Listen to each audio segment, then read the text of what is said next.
Hey, everybody, and welcome to the SoCap Improv Comedy Podcast. My name is Ralph McLeod. I'm an improv teacher and actor and performer located in Toronto. I own and I'm the artistic director at the SoCap Comedy Theater, 154 Danforth Avenue. That's in Toronto. We have shows, classes, events. I also do a Zoom class on Wednesdays at 6 o'clock Eastern Time. And if you want to come be in that class, just send me a note at ralph@socap.ca. That's SOCAP as in Peter.ca. And you can come and study with me. If you live in Toronto, you can also come and do some of my drop-in classes or my committed classes. I teach now sometimes 5-6 times a week. It's great and crazy. Because if you told me 5 years ago I would teach, more than 2 classes a week, I'd say you were nuts, because it used to take so much out of me. And but now it gives me so much, infuses me with so much energy and joy, and that I love it. And a few times I've taught back-to-back classes, and that's fine too. Although usually after I'm finished the second class in a day, I'm like, okay, my brain needs like some kind of scrubbing or something. So today, and this podcast is about improv, I guess, obviously, but it's more dealing with improv as for people who are not really interested in being performers. I mean, I will talk about performance for sure, but most of my students now are people who want to take improv for some of the things it helps, some of the concepts it teaches, some of the tenets, how you can take improv and apply it to your own life. I was in class today, and one of my students had a very beautiful story that happened to her. I'm using the power of yes. And I've heard many stories from students who take the power of yes and apply it to their lives with quite often, great results. In fact, I had 2 students today who had used some of the tenets of what we talk about in their lives. And there were 3 instances, 1 to very great effect, 1 to somewhat good effect, and they're in the future, and 1 we're still waiting on the final determination. But at the end of the day, I think it's I think, well, I don't know, regretting things you don't do versus regretting things you do. I think it's easier to regret things you don't do, because at least you tried. There's sort of respect in trying and airing out things. Anyway, today I want to talk about something that comes up a lot, and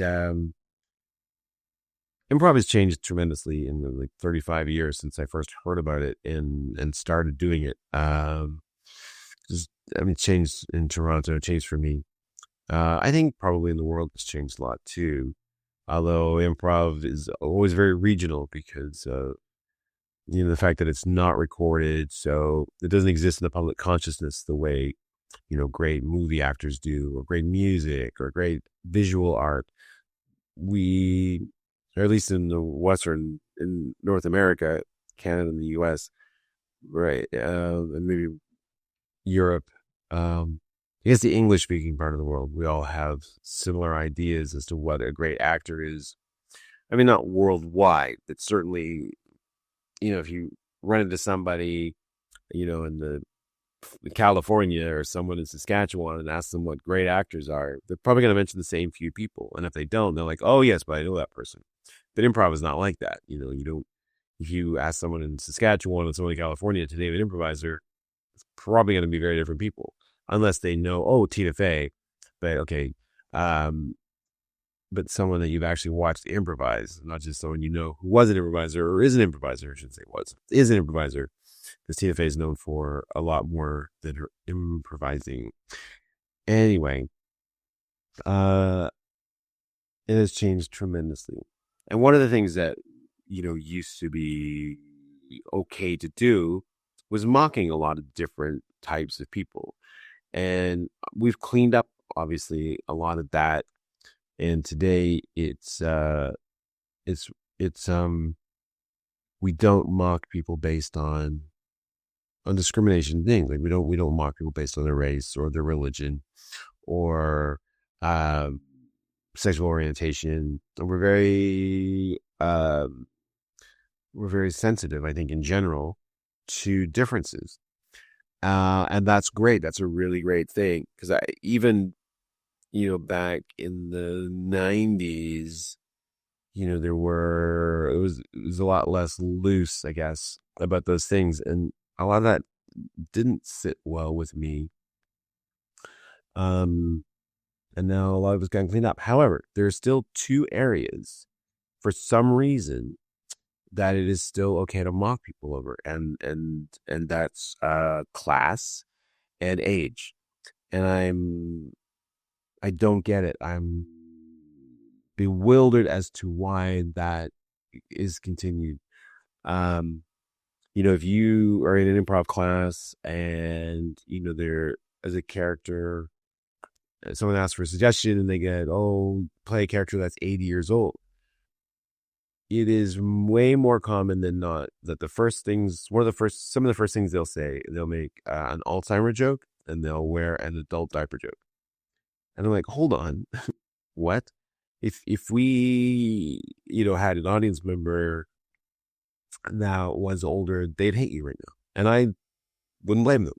I mean, sometimes now, one of the things another thing that's changed about improv is that there's a lot more people who are, 50, 60, 70 plus doing it until the pandemic. There was a gentleman in his mid 80s that was improvising on stage in front of audiences. And I'm sure in other parts of the world that's still happening. And in Toronto, I'm sure there's people in their 60s for sure that are still getting up and improvising, and that's great. Anyway, I suspect they would take a very dim view of this kind of humor. It's low hanging fruit. It's easy, and it's not funny. No one ever laughs at these things, but uh, it's one of those things that people think will be funny, and they say it. Another one. This is an example from a class of mine. This is a couple years old, but I've heard similar things. It was a scene between two female characters, and they were engaged in a kind of a one-upmanship, a status battle, if you will. And one character was, my husband, the English professor, was, oh, excuse, you're still married to that janitor, are you? I was like, hold on, why is that okay? And it's a real discussion, like, you know, if there were someone who was a janitor or a blue collar person who was watching our show, they would hate us.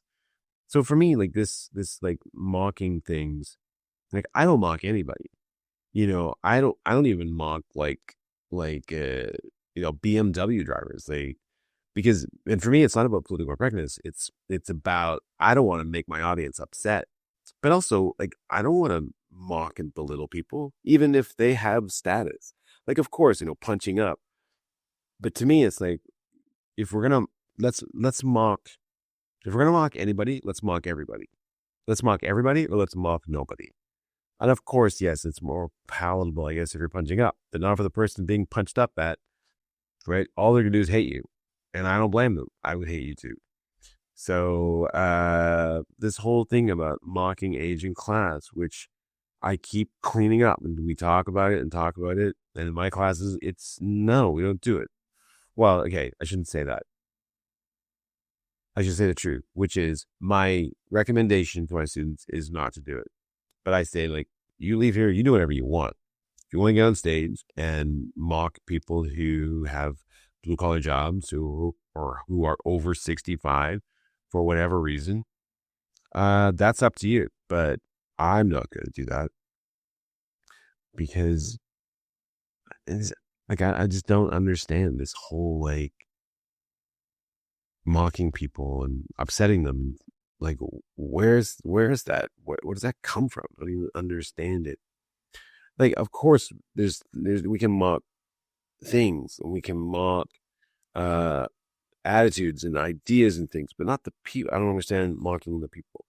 And we're very, very good now, thankfully, about not mocking lots of things about people, but class and age somehow squeezed through. And if anybody can tell me why that they had survived and are still okay to mock, please let me know, because I don't get it. I honestly don't get it. And how, I can have students who, or just, and actually not just students, like people in the world too, who will sit there and say, we got to respect everybody, and we shouldn't belittle people. And I'm like, that is 100% true. And then they'll turn around and say something about someone of a different political class or different social class or a different age. And the irony is completely lost. Anyway, that's my 2 cents. And if you ever see me on stage making fun of somebody, a group or something, let me know, because I'd like to talk about it. And also I'd like to be called out on my stuff. All right. That's me for today. Have a great week, everybody. My name's Ralph. SoCap.ca is the website. Wednesdays at 6, I do a class that's open to everybody on the planet. It's Eastern time, though. So if you're joining me from somewhere on the other side of the world, it might be pretty early or pretty late. All right. Have a great day, everybody. Ciao.